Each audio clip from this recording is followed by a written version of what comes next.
America చలనచిత్ర పరిశ్రమను కాపాడటం కోసం విదేశాల్లో రూపొందిన సినిమాల మీద 100% పన్ను విధించాలని అమెరికా అధ్యక్షుడు డొనాల్డ్ ట్రంప్ సంచలన నిర్ణయం తీసుకున్నారు.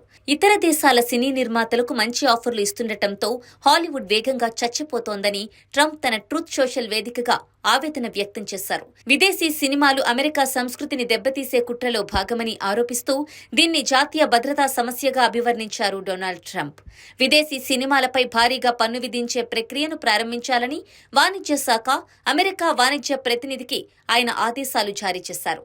అయితే అమెరికన్ సినిమాలు కష్టాల్లో ఉండటానికి కారణం విదేశీ పోటీ కాదని, సరికొత్త ఆలోచనల కొరత, సీక్వెల్లు, సూపర్ హీరో కథలు, రీమేక్లను ఎక్కువగా వినియోగించడమేనని విమర్శకులు వాదిస్తున్నారు.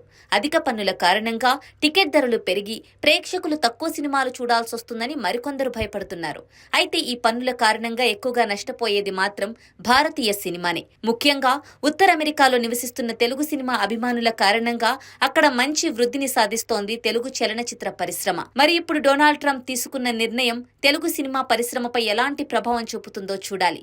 ఇక అమెరికా వాణిజ్య శాఖ కార్యదర్శి హోవార్డ్ డబ్ల్యూ లుట్నిక్ ఈ పన్నులను అమలు చేయడానికి ఇప్పటికే కృషి చేస్తున్నామని కన్ఫర్మ్ చేశారు.